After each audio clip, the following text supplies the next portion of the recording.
Hello grade 8. In today's lesson, we will continue discussing Unit 33, Prophet Muhammad Part 5.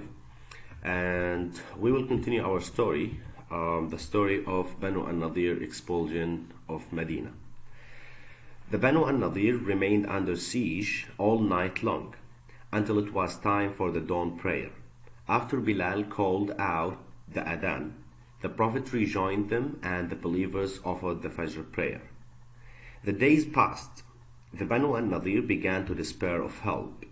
هنا مثل ما شرحنا في الدرس الماضي كان بنو النضير, they were expecting help from the other tribes and from the Arab allies and from Abdullah ibn Ubay ibn Salul, the hypocrite, the one who tempted them to stand against the Prophet's orders.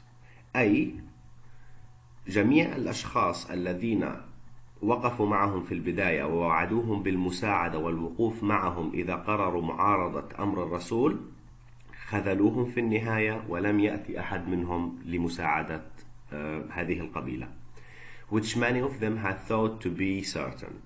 The Banu Qurayza didn't come. The Banu Ghadafan remained silent. Abdullah ibn Ubay, هذا الشخص اللي أشعل النار في البداية وأشعل الحماسة في قلوب يهود بني النضير لمعاندة الرسول, admitted that he couldn't do nothing. The hopes of the besieged Banu al-Nadir dwindled. They were completely cut off from the outer world. There was no sign of help from any direction. The situation had become intolerable. In the meantime, after 10 days or more, the Prophet gave orders to cut down some of the palm trees which were in sight of the walls. This was done by Allah's leave, أي تم بأمر من الله تعالى في سورة الحشر. This was done to facilitate the military operations against the strongholds of the Jews. It should, however, be noted that apart from such severe military needs, all destruction of enemy property, and in particular of trees and crops, had been and continued to be prohibited by the Prophet. أي عندما كان جيش المسلمين يذهب لغزوة أو لقتال, كان الرسول صلى الله عليه وسلم يأمرهم بعدم قطع الأشجار أو تدمير المحاصيل أو تخريب أي شيء. لكن تم قطع هنا في هذه المعركة تم قطع بعض أشجار النخيل من أجل لحاجة عسكرية, وهي لتمكين جيش المسلمين من الرؤية بوضوح. Most of Surah Al-Hashr refers directly or indirectly to the conflict between the Muslim community and the Jewish tribe of Banu al-Nadir. The siege lasted for about 21 days without actual fighting. أي حاصر المسلمين القبيلة اليهودية قبيلة بنو النضير لمدة 21 يوم without actual fighting, بدون قتال. Finally, when the promised help didn't arrive, the Banu al-Nadir Jews surrendered in the month of Rabi' al-Awwal in the 4th year after the Hijrah and pleaded for peace.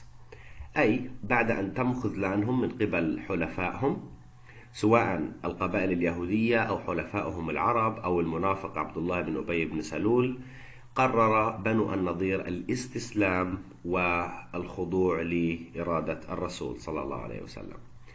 This they were granted by the Prophet on condition that they would leave Medina, taking with them their movable properties but not their arms and armor. أي كان الشرط أن يأخذوا معهم في حال مغادرتهم فقط يأخذوا الأشياء القابلة للنقل, movable properties, أو الممتلكات القابلة للنقل, but not their arms and armor, وأن لا يأخذوا أي شيء يتعلق بالقتال من أسلحة ودروع ومن هذا القبيل. Most of them immigrated to Syria in a caravan of about 600 camels. أي غادروا في قافلة تعدادها 600 جمل باتجاه سوريا. Only 2 families chose to settle in the oasis of Khaybar. أي فقط عائلتان قررت الاستقرار في منطقة خيبر. A few individuals went as far as منطقة الحراء in lower Iraq في الجزء من العراق. Their fields and plantations were seized. أي تم الاستيلاء على محاصيلهم وأي شيء كانوا يزرعونه من قبل المسلمين بالطبع. The doors of their houses and even the lintels were loaded on to their camels. أي قاموا بأخذ جميع الأشياء حتى أبواب منازلهم. When all was ready, they set off for the north upon the road to Syria. People had never seen such a caravan of magnificence within their living memory. As they made their way through the crowded market of Medina, the camels went into a single file. Each one, as it passed, was an object of wonder. أي الناس كانت متعجبة جدا من رؤية قافلة بنو النضير. The Banu al-Nadir Jews were known to be wealthy. كانوا مشهورين بالغنى. منذ قديم الأزل اليهود لحد الآن مشهورين بالغنى وسيطرتهم على الذهب في العالم. أي كانوا فاحشي الثراء على مر التاريخ. But until now, only a small portion of their riches had been seen by other than themselves.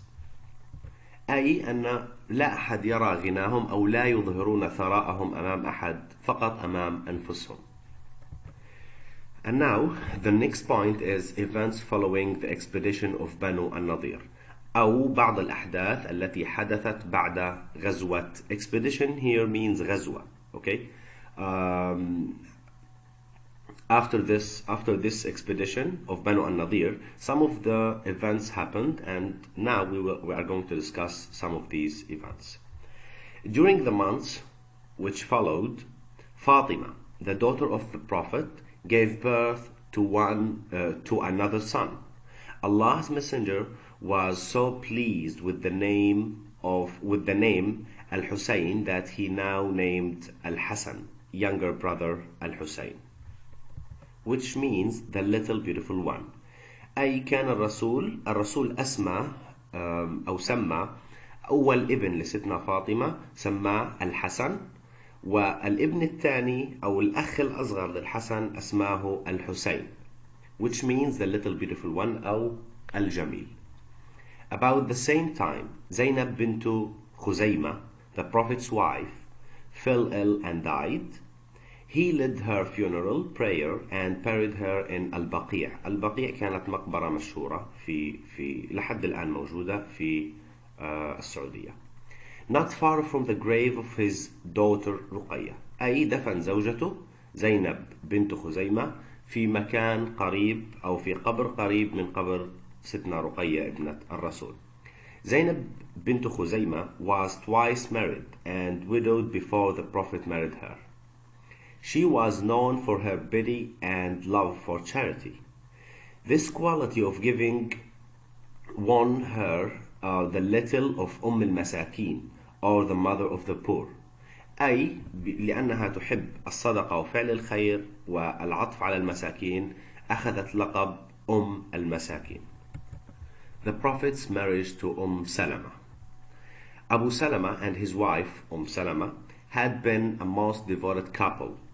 She had wanted Abu Salama to make a pact with her that if one of them died, the other wouldn't get married again.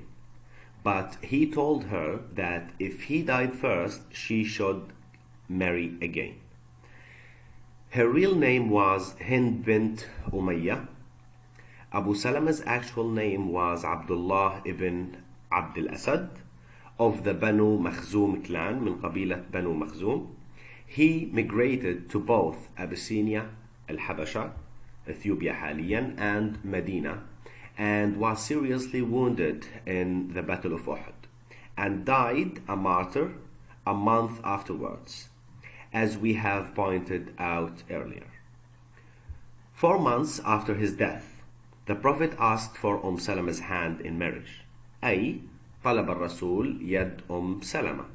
She replied that she feared she was not a subtle match for him.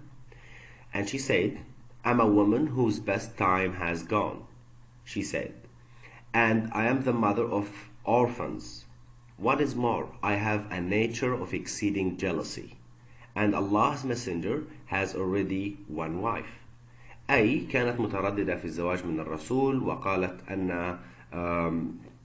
أنها لا تناسبه وأنها ذهب أو مر عليها أو عاف عليها الزمن أو مثل هذا القبيل، كلام من هذا القبيل، وأنها لأيتام، وأن فيها صفة في طبيعتها أو في فطرتها أنها غيورة والرسول لديه زوجة أخرى، أي أنها تغار. The Prophet replied, as to age, بالنسبة للعمر, I'm older than you, أنا أكبر منك. As to jealousy, بالنسبة للغيرة, I will pray to Allah to take it away from you. سوف أدعو ربي بأن يذهب هذه الغيرة من قلبك. As to your orphan children, Allah and His Prophet will take care of them. أي بالنسبة لأطفالك الأيتام سوف يعتني بهم الله ورسوله. And so they got married. وبهذا تزوجها الرسول عليه الصلاة والسلام. صلاة الخوف, the prayer of fear. It was on the expedition of that al-Raqi' that when they were nearest to an encounter, the Prophet received the revelation instructing him how to pray the prayer of fear. أي في غزوة ذات الرقيع عندما كان المسلمين قريبين لمواجهة العدو، الرسول صلى الله عليه وسلم تلقى أو نزل عليه الوحي. Revelation here means وحي. تلقى الوحي أو نزل عليه الوحي instructing him أي يعلمه كيفية أداء صلاة الخوف.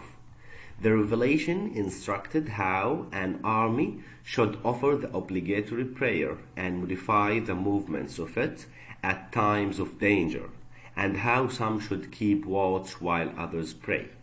أي علمهم هذا الوحي أو هذا القرآن، علم المسلمين كيفية أداء صلاة الخوف. دائما صلاة الخوف يقوم بها جيش المسلمين في حال تعرضهم للخطر، ولا يقوم جميع الجيش بالصلاة في نفس الوقت، بل يكون جزء من الجيش يؤدي صلاة الخوف والجزء الآخر يكون يراقب أو يحرس المصلين. By this we finish this unit, and what I want from you is to answer the exercises page 288, and inshallah in the next class we will answer these questions together. Stay safe.